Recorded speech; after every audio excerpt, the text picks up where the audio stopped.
On Sunday, June 25th, Communist forces attacked the Republic of Korea. This attack has made it clear beyond all doubt that the international communist movement is willing to use armed invasion to conquer independent nations. The free nations face a worldwide threat. It must be met with a worldwide defense.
He was a prisoner of war for almost the entire time.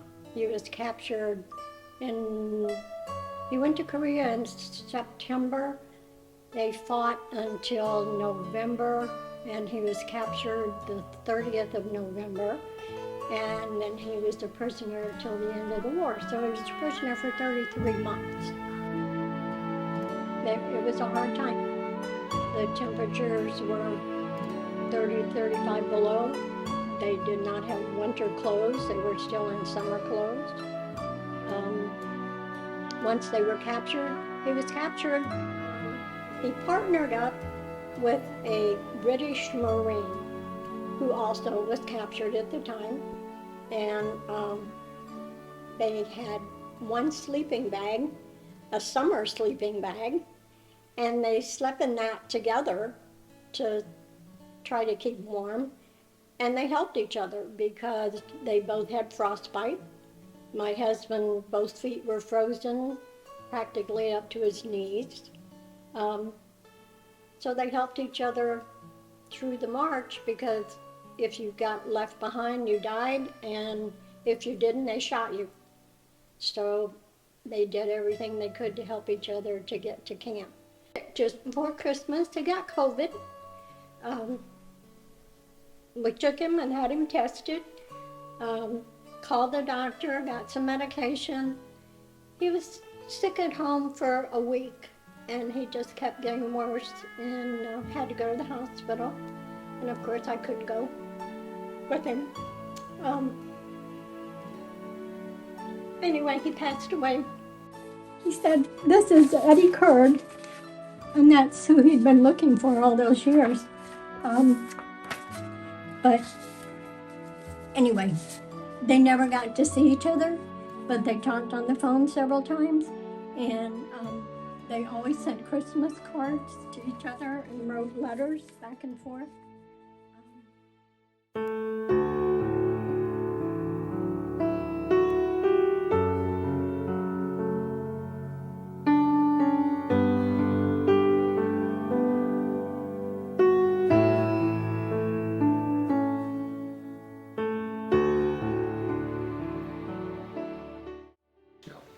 he served in Europe. He enlisted for a special program when he was 17. And he got out of the Army when he was 19, I believe. And came back home and went to college and was commissioned out of college, was a civil engineer, was commissioned as a second lieutenant in the regular Army. He was, just a little vignette, he was part of a artillery school at Fort Sill, Oklahoma in February 1950.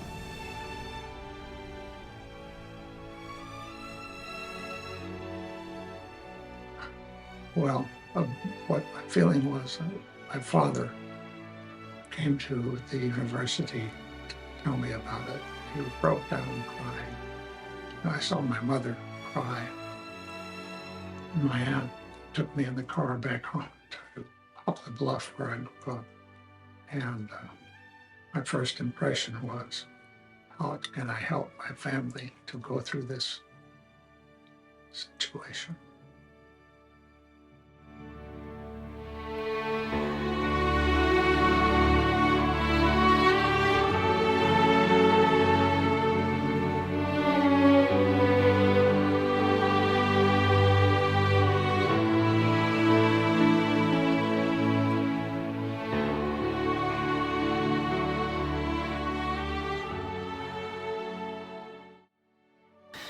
And, you know, he was a great father.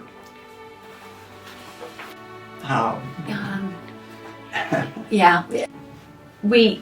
I mean, he was a great dad, but we knew that we weren't going to really be able to get away with stuff. So he just had that military background.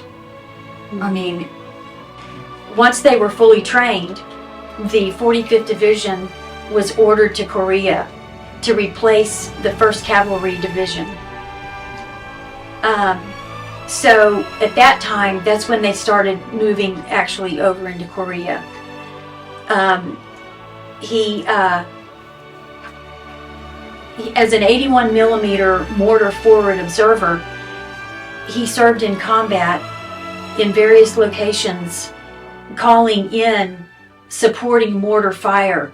So he was really on the front line trying to identify where the attacks were going to be. So, and then he would communicate back to the troops about where they needed to go or where they needed to fire. Yeah.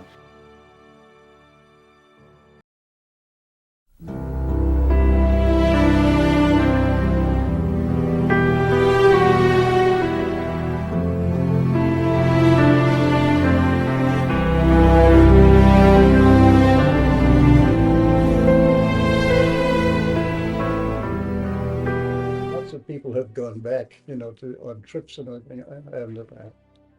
I don't really want to. There's too many bad memories. You know? Sometimes you're better off if you just put that behind you and move on. You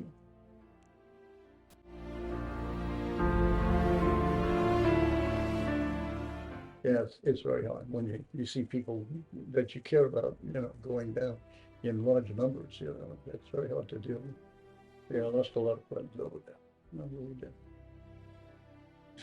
And I still think about it. You know, it's hard to forget. January of 1951. So I was just 20 years, I just had my 20th birthday. Yeah. And I didn't get to Korea until, as I said, December of 52. You know. But the Korean War is the reason I joined. Lieutenant who saved our lives on that hill got killed a couple of months later, you know, on a different hill. So, you know, I was in a mass unit at that time being treated, and so I wasn't with the outfit. He was on a hill that got overrun and he got killed. You know. Yeah. Yeah. He was a good man.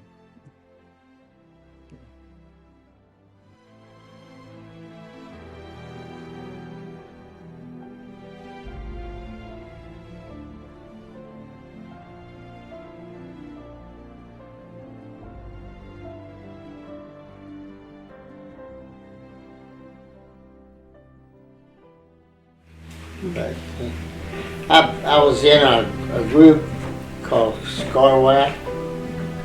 I spent a long time trying to figure out what that meant. I think it means Special Category Army Personnel with the Air Force. Basically, since I was engineers, I went from combat engineering to building airports. So we started out in Busan. At the time, everybody got pushed into the Busan perimeter and built airstrips down there and in Gwangju and Chuncheon and then over to Yeongdeung-po. Well, we built strips for everybody, the Navy, the Marines, the Air Force, whoever needed one, plus the fact we laid what they call PSP. It's steel planks that you can interweave, and we did that for MASH hospitals, and we also did it for the base peace camp in Quezon, because the helicopters would land at night, the mud would freeze, and when they got ready to go back to Panmunjom for the peace camp, they couldn't get off the ground because they couldn't get their helicopters out of the mud. So we built these pads for them.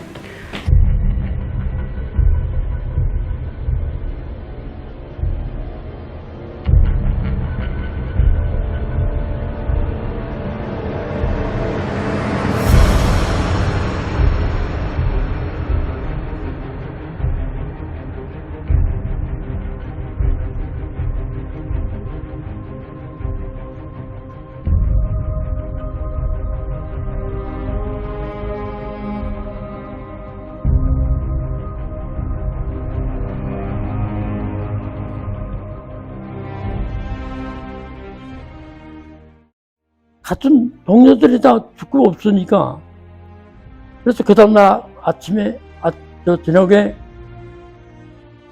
월미도 덕덕덕 밖에 우리가 그게 도착이 됐어요, 군함이.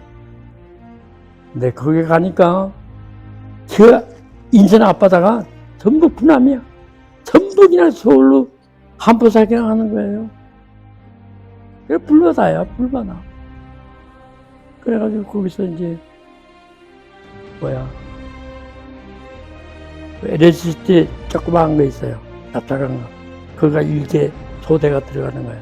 그래서 한국 얼미도로 들어가는 거지. 얼미도 들어갔다. 그 벌써 정보가 다 오는 거예요, 이제. 그 방송을 하니까. 그런데 그 다음에 조금 있으니까 또 벌써 하인천역에 도착했다, 이거. 점령했다, 이거. 아, 난 죽을 겁이 많은데 이거 살았어. 인천 상륙작전 같이 참전했어.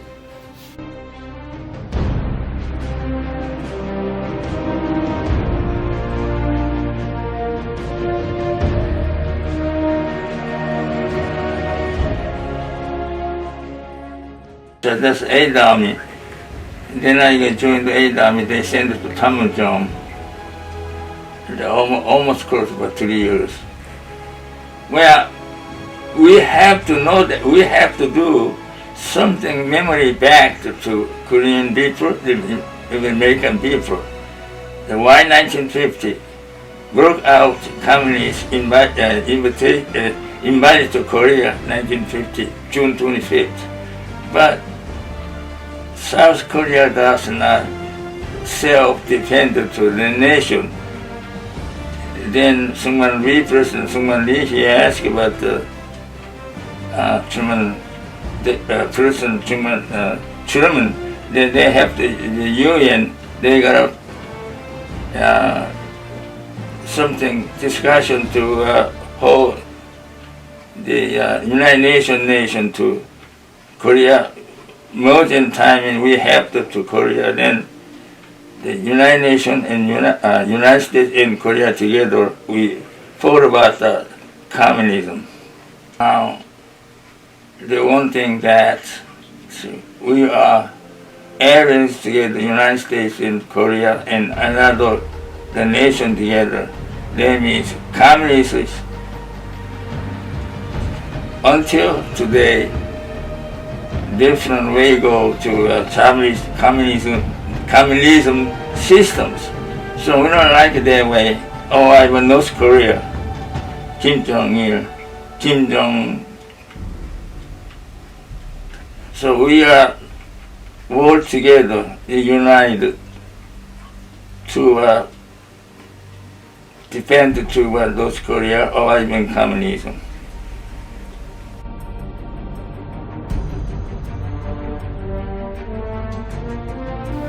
We don't only learn from our own experiences. That is, the United States has fought several wars. But other people have fought wars, and there are lessons to be learned there. For instance, what's going on now in Israel and the Gaza Strip. The Korean youth of today have ties to Korea, even if they don't feel them strongly. And if they forget the ties, or if they don't develop the ties, they're only harming themselves. Some people think history is dull and dry. How with this war and that date?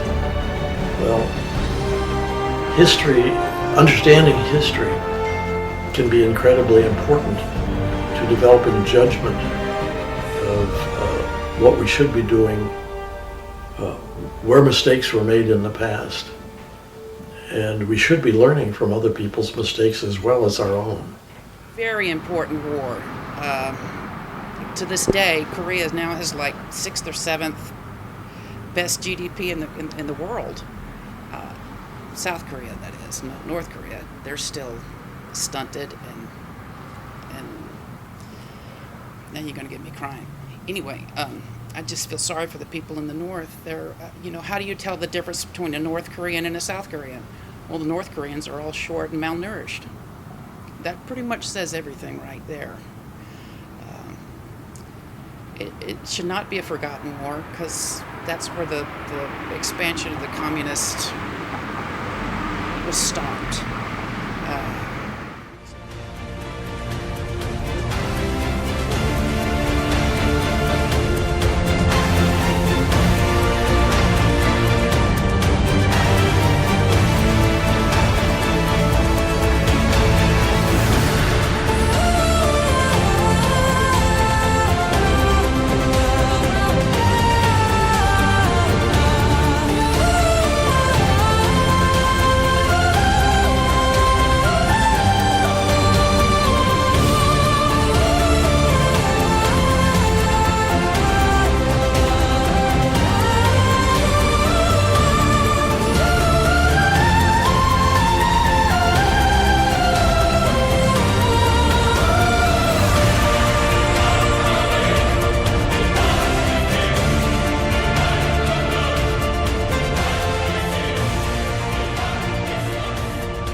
Yeah, many of us are saying Korean War is forgotten war. And some say that Korean War is not the war US and Korea won. Both of them are not true. Korean War is the war being remembered and needs to be remembered. And especially time like us, there are freedoms all over the world is in danger from Israel and North Korea and all over the world, including Ukraine. The sacrifice of Korean War veterans, by remembering that, we could emphasize freedom is not free, and what we have built on is based upon their sacrifices. So we should never forget about what veterans have done for Korean War and what we got from that. I came to the States in 1995 following my parents. My dad was born in 1956 after the Korean War. And, my grandparents were refugees during the Korean War. And I'm here today recognizing the veterans, because without their sacrifice, without what they did for a country that they did not know, for people that they did not know, I would not be here today giving this interview. I would not be here in the States. I may not be alive. I owe my life to their sacrifice. and I'm very grateful. I'll be forever grateful. Dear honorable Korean War veterans, first of all, I want to say thank you to all of you for all the sacrifice had done for our country. Throughout our history, so many thousands courageous men and women have served and protected our country in times of Korean War. It is so sad. So many of them lost their lives during the war. They fought for our freedom, that our next generation will have it forever. My parents was refugee of Korean War. My father's wishes never came true until he passed away because ongoing Korean War. One of his wishes was he wants to lay down on his soil at his hometown in North Korea. I hope someday in the future my father's wishes come true. Thank you so much again for your friendship and your sacrifice, your love of freedom, all of that you done for our country. We will never forget that. Thank you very, very much.